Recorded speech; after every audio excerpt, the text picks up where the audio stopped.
everyone, welcome back to my channel for a brand new mystery with Molly. If you are new around here, if you have never seen my face on your screen before, then hi, my name is Molly and I post true crime videos like this every single week. So if you think that that is something that you might want to stick around for, then please do subscribe and don't forget to switch on the little notification bell so that YouTube will let you know whenever I post a new video.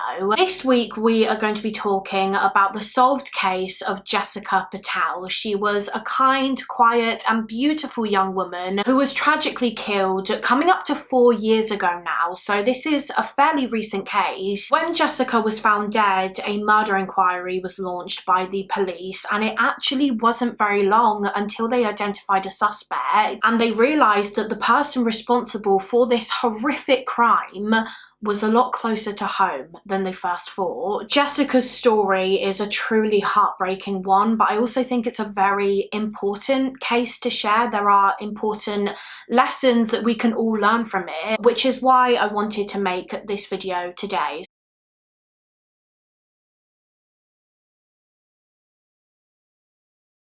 For this case, we are going back to the year 2018 to an area called Linthorpe, which is located in Middlesbrough in England. This is Jessica Patel. She was a 34-year-old woman who was living in Linthorpe with her husband Mitesh. Jessica was born in 1983. She was from a Hindu family and she had a very big family actually. Her parents were called Jayantalal and Harsha Patel, and I believe Jessica had 2 siblings. She had 2 younger sisters named Meenal and Divya, so Jessica was the oldest. And growing up, there were about 12 people living in the house because the Patels also lived with members of their extended family too, so like Jessica lived with aunts and uncles and cousins etc, as well as her immediate family. So I imagine it was a very busy and loud household to grow up in, but despite that, Jessica's father described her as being a very happy and calm and quiet child who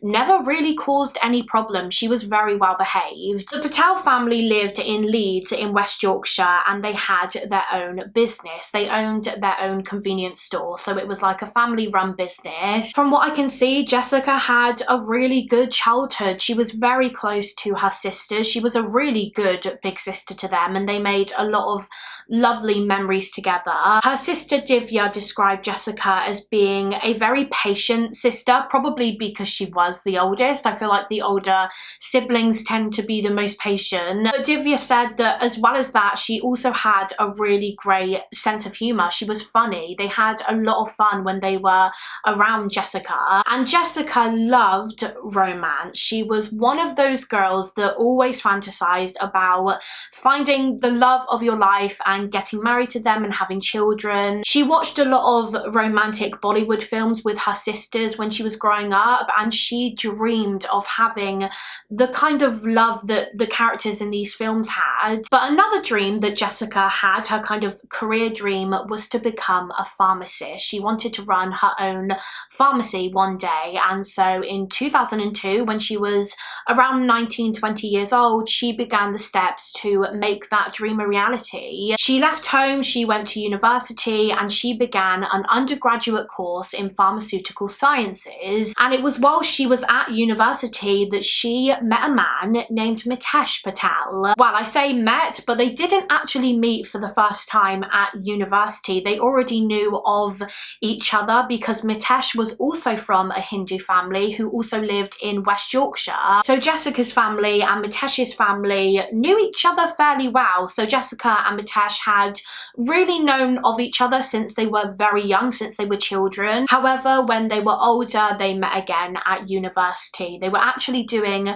the same pharmaceutical course, I believe, at uni, so they had a lot in common. They shared a similar dream. They both wanted to work in the pharmaceutical industry. They began really getting to know each other and quickly they got into a relationship. They started dating. But unfortunately, it was around this same time that Jessica's mother developed cancer, and sadly her cancer was was terminal, so she was getting progressively worse over time, and it must have just been devastating for the family. But Jessica was always there for her mum. She visited her as often as she possibly could. She cared for her, and when her mother passed away in 2005, she was such a strong support for her family. Even though she would have been grieving herself, she kind of almost put her grief to one side, because her main priority now was her dad and her little sisters. She wanted to make sure that they were okay and that she was there to be their shoulder to cry on. And I think that says a lot about the kind of woman that she was. She was such a kind and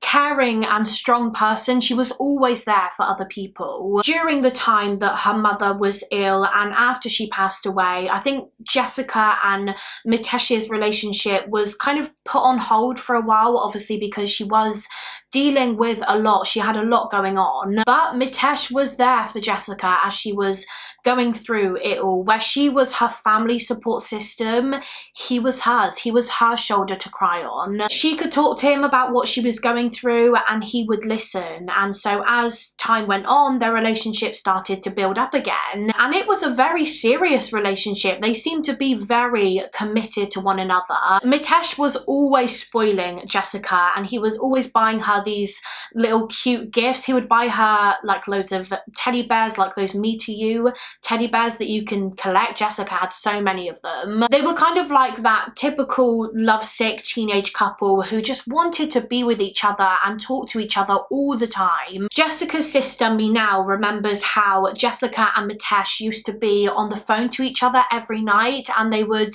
do that thing where they insisted that the other person hung up first. They would be going back and forth constantly saying, you put the phone down first, no, you put the phone down first. And so it wasn't long before the two of them decided to get married. They decided to become husband and wife when Jessica was, I believe, in her last year at university, which was a bit of a surprise for Jessica's family that they were engaged so quickly. But Jessica just thought, why wait? She really loved this man and she wanted to spend the rest of her life with him, so why hold off? After all, that was one of her biggest dreams. As we talked about earlier, she always dreamed about falling in love and getting married. Jessica and Mitesh got married in July of 2009. They had this huge, very traditional Indian wedding surrounded by their family and friends, and Jessica looked absolutely beautiful. She was wearing this stunning dress that she had chosen with her sisters, and by all accounts it was a really lovely day. A couple of years after they married, Mitesh and Jessica Patel decided to move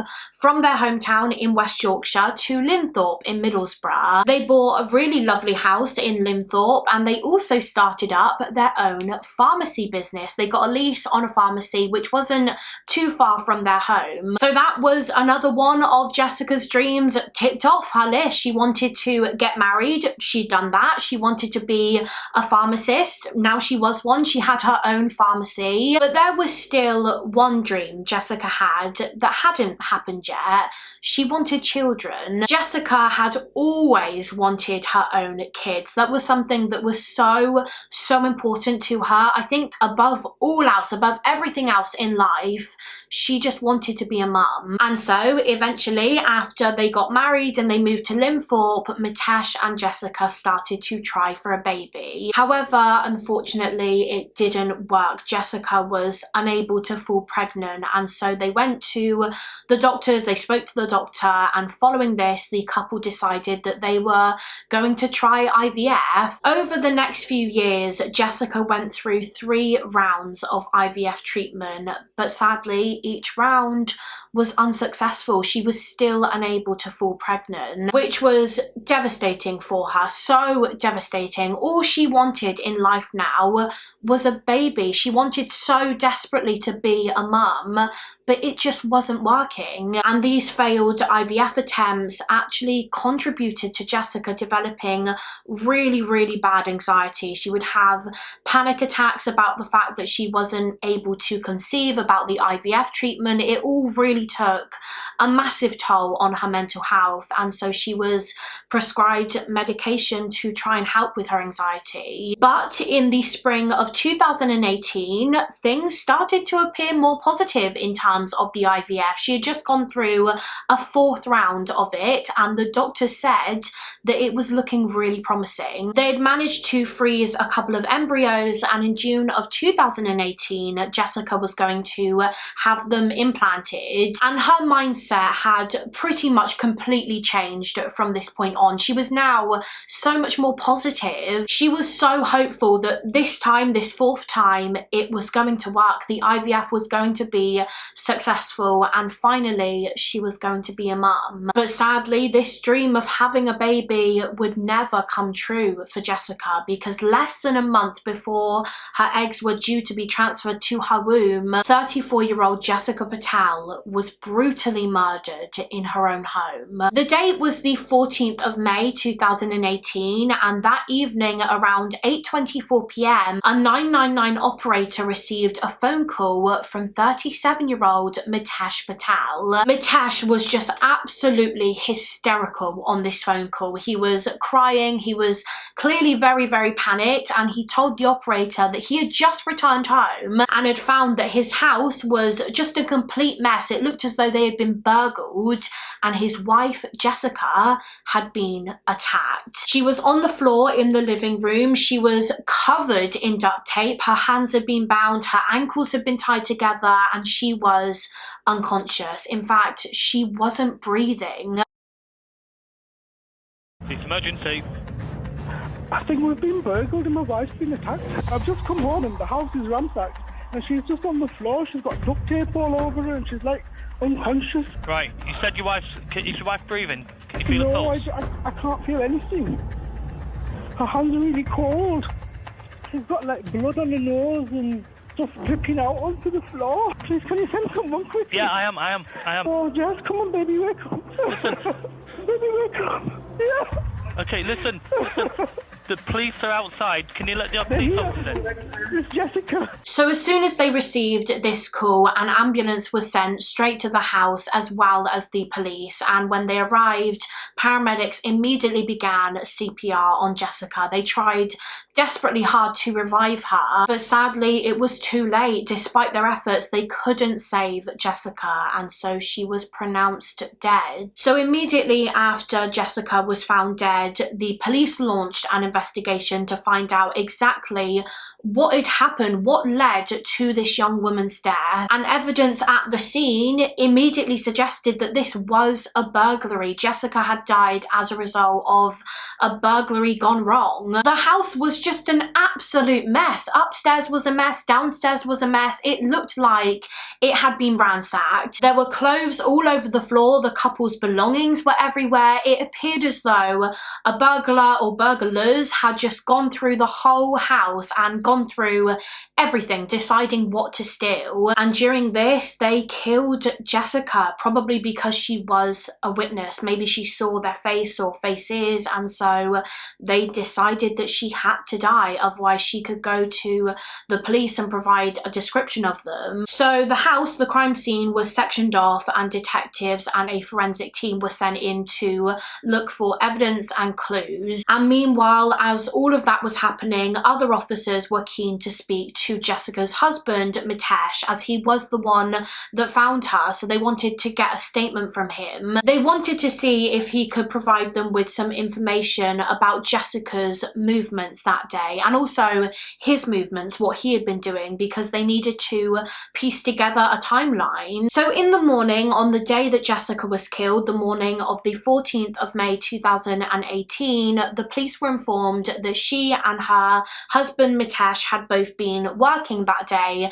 at their pharmacy, which was, I believe, the same routine they had every morning. Whilst they were there, Jessica's father actually popped into the pharmacy to see them both and say hi, and then when he left, he gave Jessica a hug and he said that he would see her again the following week. Mitesh said that after his shift at the pharmacy finished, he went to the gym for the afternoon, and then he popped back to the pharmacy for a bit, and when Jessica eventually eventually finished her shift at the pharmacy, she went home. Mitesh then told the police that following this, he went to the local pizza place and he grabbed a pizza for his and Jessica's tea. And whilst he was there, he sent his wife a text just letting her know that he would be home soon. He was just picking up their dinner, and this was around 8 p.m. time. And this was confirmed when the police went to the pizza shop and they had a look through their CCTV footage. Mitesh was spotted on the footage ordering and paying for his food, and after this, when he left with his pizza and he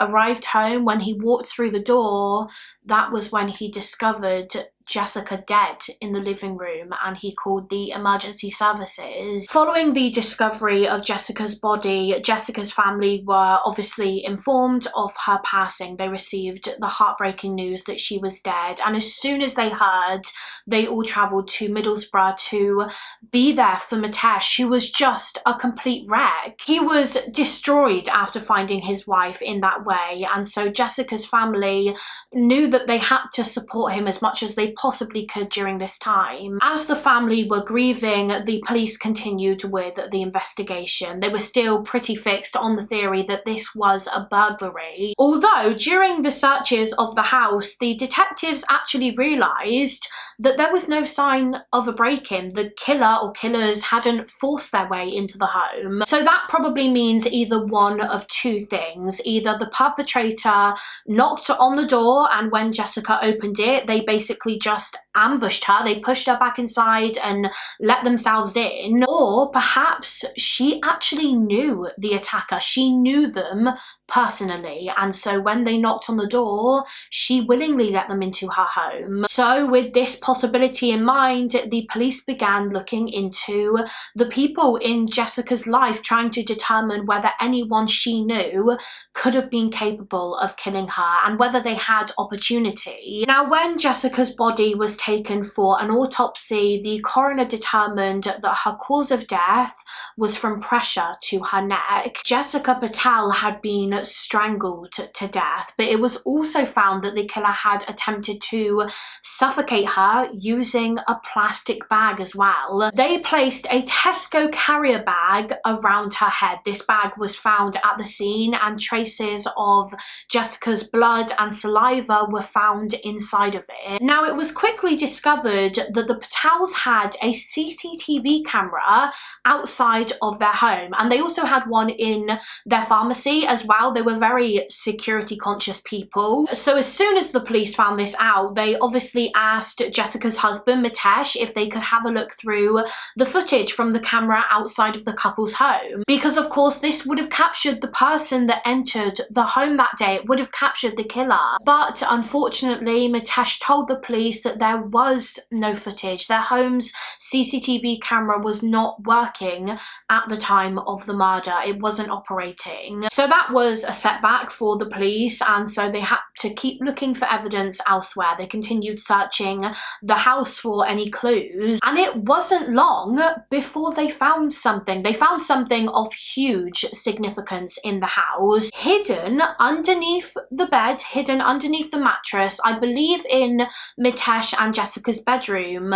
The police found a hard drive. It had been wrapped in clothing, and according to some reports, it was also hidden underneath a suitcase or inside of a suitcase. And it was quickly determined that this hard drive contained the CCTV footage from the Patel's security camera. The same security camera that Mitesh Patel had previously told the police was not working. He said it was not switched on the day that Jessica died. But now they'd found the camera's hard drive literally hidden under Mitesh's bed.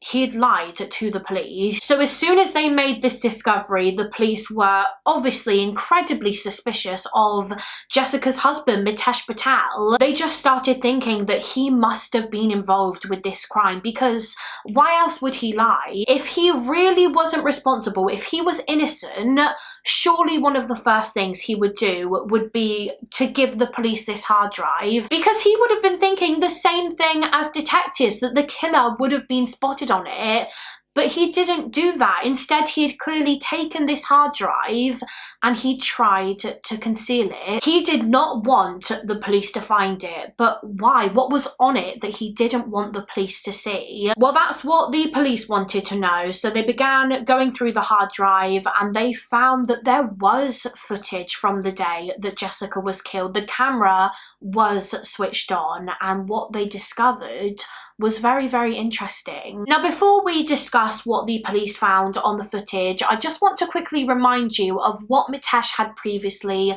told the police, what he said he and Jessica had been doing on the day that she died. So he said that they were both at the pharmacy that morning, they were both working, which was true. He claimed that he then went to the gym, which was also true. He was at the gym that afternoon, and then he said he popped back to the pharmacy for a short while, and then he went to the local pizza shop and he picked up a pizza for his and Jessica's dinner. And whilst he was doing this, Jessica was at home. After her shift at the pharmacy had ended, she went home and she was home alone. So he said that at some point whilst he was out of the house that day, a burglar must have gotten in and they attacked and killed Jessica. However, when the police looked through the CCTV footage from outside the Patel's home, it proved that Mitesh's story was just a pack of lies. The CCTV footage revealed that at 3:30 p.m. that afternoon, Mitesh's car pulled into their driveway. He had just come home from the gym and he went inside their house and he didn't come back out again. He was in the house for hours on his own, and then at approximately 7 p.m. that evening, Jessica's car pulled into the driveway. She had just gotten back home from work at the pharmacy. Roughly 40 minutes after Jessica arrived home at 7:42 p.m, the CCTV camera captures Mitesh walking out of the house. He got back into his car and this is when he went to get the pizza at the local pizza shop. As we know, he was captured on CCTV at the pizza shop around 8 p.m, and then at 8:15 he was captured on CCTV again, pulling back into the driveway. And then a couple of minutes later, the footage just cuts out. So it was like Mitesh returned home and he, for some reason, decided to switch off the camera, and this is probably when the hard drive was taken and hidden under the bed. And then at 8:24 p.m, almost 10 minutes after he arrived home, he called 999 and he told the operator that he'd found his wife unconscious and with no pulse on the living room floor. Very, very odd that he waited that long. He would have seen Jessica's body as soon as he walked into that house, and yet he waited 9 minutes to pick up the phone and call emergency services. So clearly he was in no rush, and as I said, he told the 999 operator and the police that a burglar must have gotten in and attacked Jessica, but the CCTV footage says different. No one else was spotted on the footage coming onto the driveway or entering the house that day. The only two people on the footage were Jessica and Mitesh. So Amit Patel was now the main suspect in this murder investigation. The police could now prove that he had lied. He'd lied about so many different things. The footage proved that when Jessica returned home from work, Mitesh was already home. He was in the house and he was the only one in the house. So they now believed that he was literally waiting for her. He was waiting for her to come home, and as soon as she walked through the door, he attacked and killed her. And then to cover his tracks, he left the house, went to pick up a pizza, and then pretended to come home and find Jessica's body, and then he called 999. So after this CCTV evidence came to light, the police arrested Amit Patel on suspicion of murder. He was arrested just 3 days after Jessica was killed on the 17th of May 2018. The police were very, very confident that they had the right guy. Mitesh had murdered Jessica, but they didn't understand why. Why had this man murdered his own wife? What was the motive? Well, the police soon discovered the truth when they took a closer look into Mitesh's private life. What they found out was that Amit Patel was actually being unfaithful to his wife, and he'd been unfaithful to her for a number of years by this point. He'd been cheating on her for years with a number of different people, and the people he was cheating on her with were actually all men.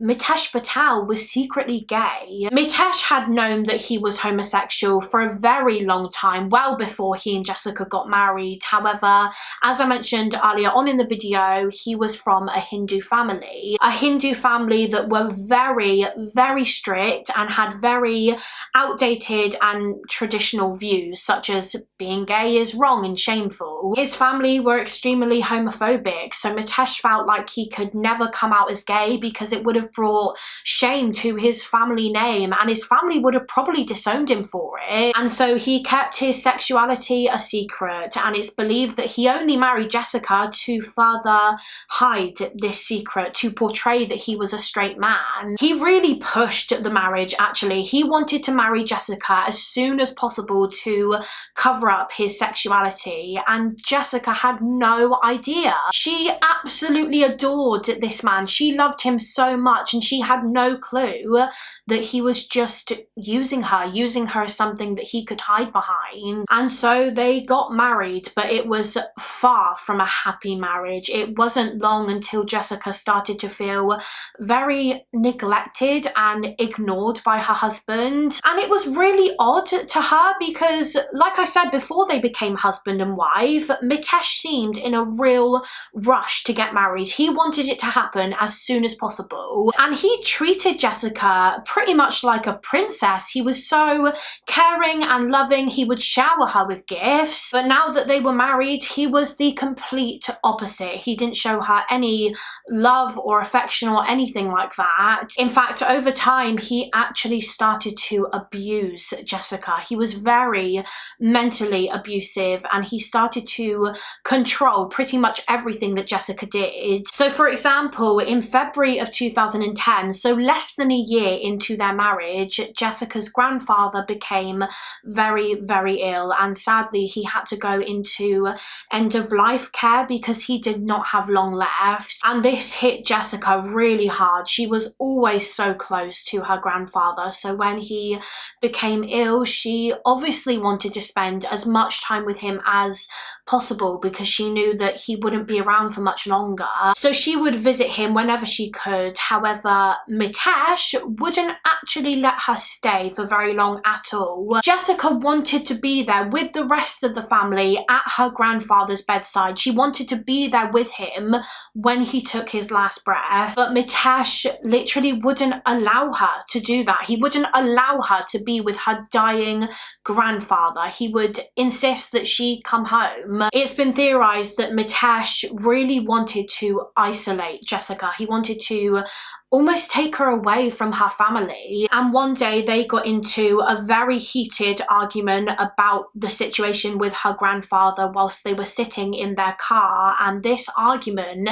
ended in Mitesh hitting his wife. So not only was he controlling and mentally and emotionally abusive, he'd also become physically abusive too, and his violence towards his wife just escalated, and it got worse and worse over time. As their marriage continued, Jessica also started noticing that Mitesh was very, very protective of his mobile phone. He would take it with him everywhere he went, and he would never put it down. Even when he went to the toilet, he would take it in there with him. It was like he didn't want anyone else near it. He didn't want anyone maybe seeing what was on it. And he was also on the phone a lot. He was always speaking to someone on the phone, and he would never let Jessica hear what he was saying or who he was speaking to. If she walked into a room and he was in there on the phone, he would leave. He would go to a different room, clearly so that he could speak to the person on the other end of the line in private. And I think at first Jessica thought that maybe he was just speaking to a friend, but as this kind of behaviour continued and he was just doing it more frequently, she did have her concerns that something more serious was going on. And she was right. It turns out that Mitesh was secretly speaking to various different men on his phone. He had downloaded the app Grindr, which is a dating app for gay people, and he was using Grindr to talk to other gay men, and he would meet up with them and sleep with them, of course all behind his wife's back. And none of these relationships he was having with these men were serious. He was literally just meeting up with them for sex. However, less than 2 years into Jessica and Mitesh's marriage in 2011, Mitesh started talking to yet another man on the Grindr app, a man named Amit Patel. But Amit was different from all of the other men that Mitesh had spoken to and hooked up with before. He really liked Amit. Amit was special to him. In fact, he fell in love with Amit, and Amit fell in love with Mitesh, and so they started having an affair. They would text and ring each other all the time. They would meet up, and according to one source, on one occasion, Amit even stayed over at Mitesh and Jessica's house. Mitesh just told Jessica that Amit was a close friend of his, but of course that was a lie. He was much more than that, and the truth would be discovered in December of 2012 when Jessica and Mitesh were at an event with Jessica's family. Well, during this event, one of Jessica's sisters, Divya, happened to see some text messages pop up on Mitesh's phone, and these messages were from Amit, and the messages were Amit telling Mitesh that he loved him. And when Divya read some more of the conversation, she realized that Mitesh had been saying the same thing to Amit. He was saying, "I love you." So Divya told her sister. She knew that she couldn't keep this from her, so she told Jessica about what she had seen on Mitesh's phone. And of course Jessica was very, very upset, and she didn't know what to do. She didn't really know how to handle this situation, and so she decided to speak to Mitesh's family, his brother and his parents. She wanted their help and their advice on what to do, but unfortunately they were far from helpful. They actually kind of had a go at Jessica. I believe they accused her of making it up, and they said that she needed to be a better wife to Mitesh. She needed to work harder at being a better wife. So really they were just blaming her for the whole thing. In their community, divorce was just simply not an option. Mitesh and Jessica could not separate because that also would have brought shame to the family, and Jessica would have basically been seen as damaged goods. So in a nutshell, Mitesh's family told Jessica to put up and shut up, and I can imagine how that must have felt for her. None of this was her fault. Her husband was literally cheating on her, and yet she was getting all the blame for the marriage not working. But you know what? She did kind of listen to them. She decided that she was going to try and work harder at making this marriage work, because at the end of the day, despite everything he had done, she did still love Mitesh and she wanted a family with him. Not long after this is when Mitesh and Jessica moved to Linthorpe in Middlesbrough, and it's thought that they did this so that Mitesh could just further isolate Jessica from her friends and family, so that she would have no one to talk to. Jessica was barely able to see her family now that she had moved further away, but despite that, I think Jessica was kind of seeing this move as being their fresh start. They could put everything that had happened in the past behind them and just start again. But she was wrong, because of course Mitesh was not going to stop doing what he was doing. He was still secretly in a relationship with Amit, he was still cheating, and he was still just being so vile to Jessica. He was rude to her all the time. In fact, their colleagues at the pharmacy said that they witnessed Mitesh on a number of occasions just talking down to Jessica. He was always just so nasty to her and negative all the time, and Jessica would would just take it. She was probably just so used to it by this point. But if he can treat her like that, treat her like dirt in public, in front of other people, you can only imagine how badly he treated her behind closed doors. And on top of that, the physical abuse just got worse and worse. As I said earlier, Mitesh hit Jessica in the car once. One time he threw a phone at her, he would beat her, she was often seen with bruises, and he even strangled her sometimes. He would grab her around the neck. About 6 years into their marriage, Mitesh and Jessica started getting a bit of pressure from Mitesh's family in particular, I think, to have children. And as we know, that was something that Jessica desperately wanted too. It was so important to her to have children, but they were struggling to fall pregnant, and this was mainly due to the fact that they very rarely had sex. Mitesh never wanted to be with Jessica in that way because obviously he wasn't attracted to her, he was attracted to men. And so instead, the couple decided to go down the route of IVF because Mitesh also wanted a baby, he wanted to be a dad. However, it turns out that he didn't actually want a baby with Jessica, and this is where his motive for murder comes in. When the police identified Mitesh as the main suspect in his wife's death and they started looking into him a bit more, they actually discovered that he had a very sinister plan. It was found that he was putting Jessica through a number of rounds of IVF because he wanted her embryos, her eggs. And his plan was to basically steal her eggs and then use them to make a baby with his lover, Amit, who I believe was living in Australia by this point. He moved over to Australia in 2016. So Mitesh wanted to steal his wife's embryos and then run away to Australia to start a new life with his boyfriend, and then together, using the embryos, they could start their own family on the other side of the world. It was even found that during the time that he and Jessica were trying to get pregnant, or at least she thought they were trying to get pregnant, he was actually taking these tablets to lower his sperm count because he didn't want a family with Jessica, he wanted a family with Amit. And Jessica had absolutely no idea. She was getting so excited, thinking that soon she was going to become a mum, and the whole time she was clueless to her husband's evil plan. In 2018, Jessica went through her 4th round of IVF, which was successful. The doctors said that it was looking really positive because they managed to freeze a couple of her eggs. And so it's believed that upon hearing this news, Mitesh decided that he needed to get rid of Jessica because he needed these eggs. He needed them to start a new life and to start a family with Amit in Australia. That was his ultimate dream, and he had had this dream for a number of years by this point.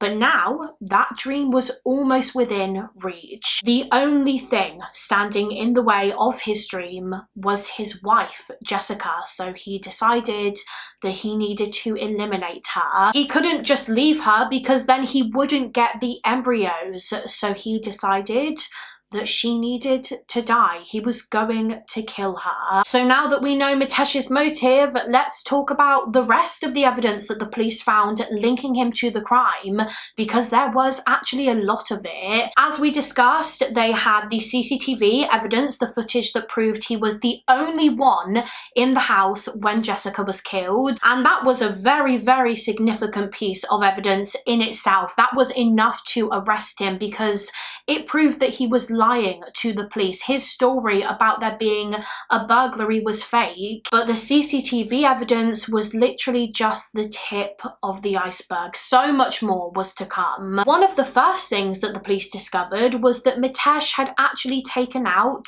a life insurance policy on Jessica, and this life insurance was for about £2 million. That is how much he would have received if Jessica died. So he sorted that out in the lead up to her death, and again, she had no clue. She didn't know that he had done this. In addition to that, when the police looked through his computer history and his internet searches, they found that he had been Googling some very disturbing things. He Googled things such as how to strangle someone, how to kill someone, how can I kill my wife. He did some research on how much pharmaceutical drugs that someone could take before it was lethal. He looked up overdoses of insulin and methadone, and this was all around like March 2018 time, so 2 months before Jessica died, which just shows you how premeditated her murder was. He was properly planning her death for at least 2 months before it happened, although it is speculated that he had been planning it for a lot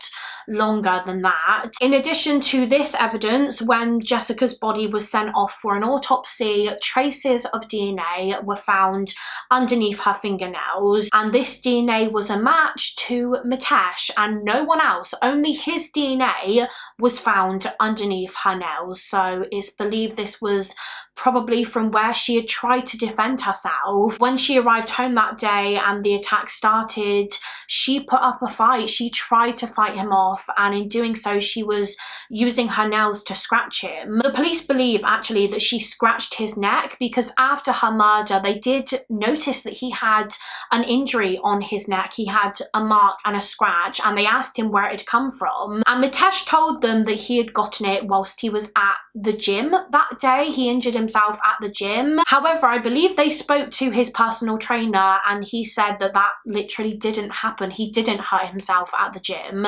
So that was yet another lie from Mitesh. He was obviously trying to cover up that he sustained that injury during the murder.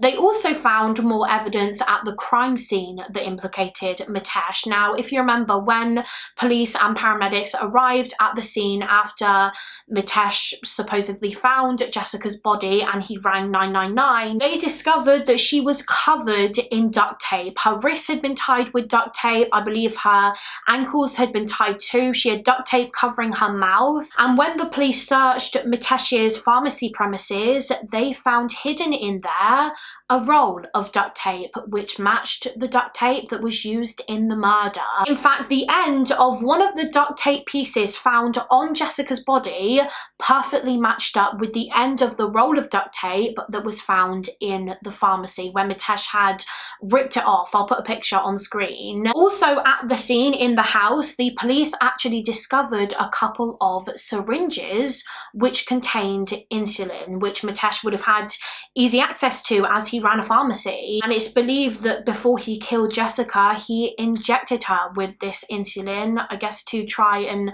sedate her maybe and immobilize her so that it would be easier for him to overpower and kill her. And on top of all of that, one of the most interesting pieces of evidence that the police uncovered was evidence from Mitesh's mobile phone. Now, Mitesh had an iPhone, and on all iPhones there is a health app which basically records your activity. It can track your steps, it can pick up when you're walking, when you're running, when you're going up the stairs. So the police decided to have a look through the data on Mitesh's health app. Specifically, they were looking at the data from around the time that the murder took place. And they noticed that when Mitesh arrived home that evening with the pizza around 8:15, before he rang the emergency services, the app detected that he went upstairs. He went up and down the stairs a few times, I believe, and the app picked up that he was running around a lot. He was clearly doing a lot of physical, vigorous activity. So the police theorized that this was him running around the house trying to make it look like it had been ransacked, trying to make it look like a burglary. He was running into all of the rooms and throwing stuff around, emptying wardrobes and drawers and chucking the contents on the floor. And then he went back downstairs, and that was when he made the call to 999. But the police didn't just look at Mitesh's health app data on his phone, they also looked at the data on Jessica's iPhone. According to one source, Jessica's health app showed that she had been active up until around 7:04 p.m, just just minutes after she arrived home. So it's believed that Mitesh attacked and killed her literally as soon as she walked through their front door, and once she was dead, her phone was inactive. But about 40 minutes later, just before Mitesh left the house to go and pick up the pizza, Jessica's phone detected some movement. Someone holding the phone walked about 14 steps, and then after this the phone was inactive again. No more activity was detected. Now, when the police later arrived at the scene, Jessica's phone was discovered, I believe, on the floor near the front door. So it's believed Mitesh picked it up and he put it by the front door to make it look like a burglary, maybe to make it look like Jessica was struggling with her attacker and her phone was like thrown in the process. So as you can tell, there was a substantial amount of evidence against Mitesh. The police knew that he was responsible for Jessica's murder, and so he was charged. But unbelievably, despite all of the evidence, he still stuck to his story. He said that he loved his wife. He actually said that his wife was his, quote, best mate, and that he would never kill her. She was killed by some burglars. And so when it came to his plea hearing, he pleaded not guilty, which meant that the case had to go to trial. Just 6 months after Jessica's death, in November of 2018, 37-year-old Amit Patel's trial began at Teesside Crown Court in Middlesbrough. And during the trial, the prosecution went through what they believe happened that fateful day based on the evidence that the police had collected. So let's just skim through the events, skim through the prosecution's account. The date was the 14th of May 2018, and it began just like any other day for Jessica Patel. She was working at the pharmacy alongside Mitesh that morning, and then later that day he went to the gym. Following this, we know that he went home. He arrived home at about 3:30 p.m, and it was actually discovered that a few hours later he rang Jessica while she was still at work and he asked her to come home. So she did. She left work and she drove back to their house. She was caught on CCTV at around 7 p.m. pulling into the driveway and walking towards the front door. As we talked about, the police believed that Mitesh was waiting for Jessica and he attacked her as soon as she walked through the door. He injected her with insulin and he put the Tesco carrier bag over her head. He was obviously trying to suffocate her, but he also probably didn't want to see her face whilst he was killing her. According to one source, it was speculated that he may have tried to use that same Tesco carrier bag as a ligature to strangle her with, but ultimately he gave up with that and he used his bare hands to strangle her instead. Jessica did put up a fight. She tried her absolute hardest to scratch him and get him off of her, but unfortunately Mitesh was able to overpower her and she died. And he then started putting his burglary cover-up story into action. He used duct tape to tie Jessica up, and then at 7:42 p.m. he left the house. He left Jessica's dead body and he drove to the pizza shop and ordered a pizza. This was going to be his alibi. I believe whilst he was waiting for the pizza to cook, he actually popped back into his pharmacy, and that was when he hid the duct tape roll there. And then he went back to the pizza shop, he collected his food and he drove back home.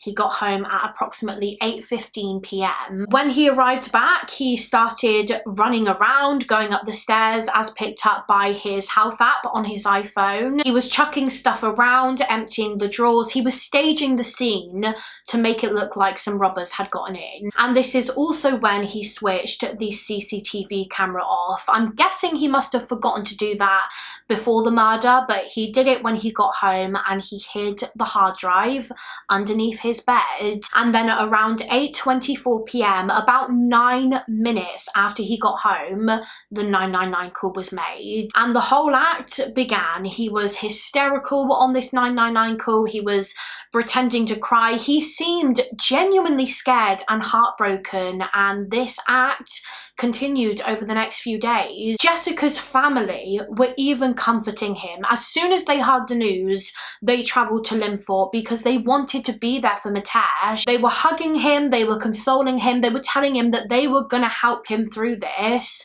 and the whole time they had no idea that he was the reason Jessica was gone. He was the monster that killed her. And as we've discussed, the reason he killed her was because he didn't want her. He was gay and he wanted to be with his lover, Amit, in Australia. The only thing he wanted from Jessica was the life insurance money and her embryos. He was going to take them to Australia with him after the murder, and he was going to live happily ever after with his boyfriend and the baby that they were going to make with Jessica's eggs. Honestly, how he thought this plan was ever going to work is just beyond me. The trial lasted for just 12 days, and at the end of the trial, the jury went off to deliberate. And of course, due to the amount of solid, concrete evidence, they agreed with the prosecution and they found Amit Patel guilty of the murder of his own wife, Jessica. On the 5th of December 2018, he was sentenced to life imprisonment with a minimum of 30 years. So at the very earliest, he could be released in 2048. Now, I just want to quickly mention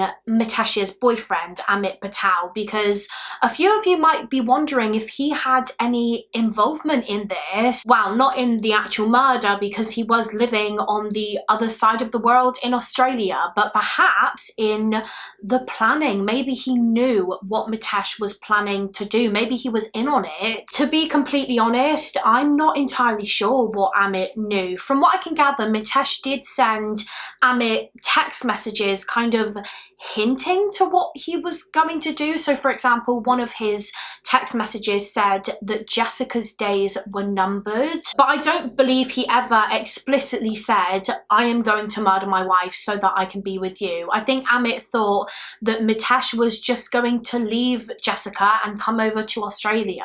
That's just what I can understand from the situation anyway. I don't believe Amit knew of Mitesh's intentions because he was never charged or convicted of anything. Like, he wasn't convicted of assisting an offender or anything like that. I don't even think he was called as a witness during the trial, which seems really strange to me. I guess the prosecution just had enough evidence against Mitesh anyway, so they didn't need Amit. But anyway, after Mitesh was convicted and sent to prison, there was actually a domestic homicide review into Jessica's case to basically determine whether any mistakes were made. We know that Jessica was being abused by Mitesh pretty much throughout the entirety of their 9-year marriage. So were there any warning signs that were missed, and could Jessica's murder have been prevented if they were picked up on sooner?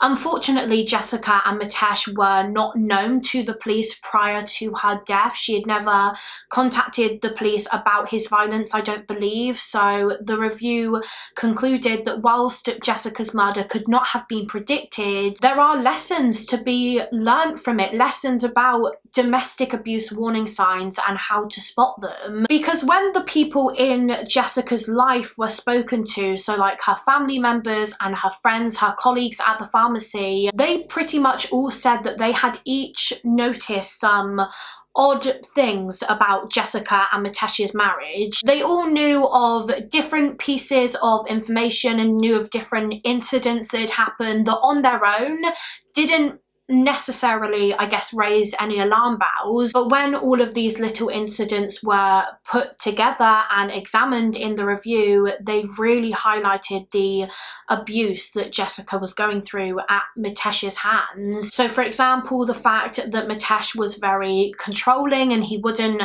allow Jessica to stay with her grandfather whilst he was literally on his deathbed. The fact that he would always talk down to her at work. He was always negative abusive and rude towards her in front of their colleagues. The fact that he moved Jessica to Middlesbrough after she found out he was cheating because he didn't want her to have anyone to talk to. He wanted to isolate her. And the fact that she went to the doctors for anxiety and panic attacks and she was put on anxiety medication. The inquiry into Jessica's case actually determined that health professionals, so doctors, should ask women who are seeking help for anxiety if they are being abused, if they are suffering from domestic abuse. Because who knows, if Jessica was asked that question when she went to the doctors, maybe she would have been honest. Maybe she would have said, yes, I am being abused, and the doctor could have provided her with some advice and help, and she could have gotten out of her abusive relationship. But of course, it's not just down to doctors. I think we all have a responsibility to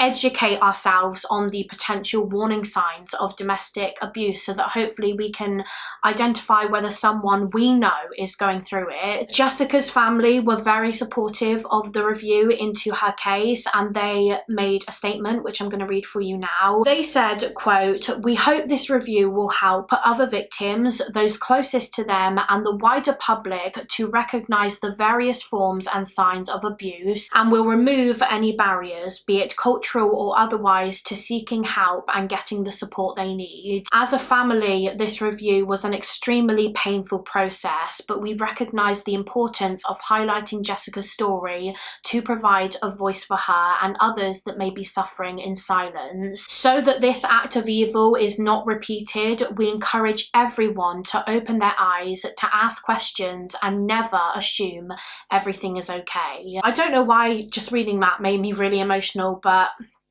I think they said it perfectly. And although Jessica's story is so heartbreaking and tragic, I think there is a lot that can be learned from it, and hopefully in the future these lessons will prevent other women from going through what Jessica went through. But that is it for this case. That is the case of Jessica Patel. I will be leaving some domestic abuse helplines in the description box in case anyone needs them. If you are currently going through a similar situation as Jessica, please reach out for help. Talk to a doctor, talk to the police, talk to a family member or a friend or a colleague, because you deserve so much more than this. You deserve to be happy and to live in an environment where you feel safe. But thank you so much for watching. Please do give this video a thumbs up and subscribe if you haven't already, and I will see you again next week for another mystery with Molly.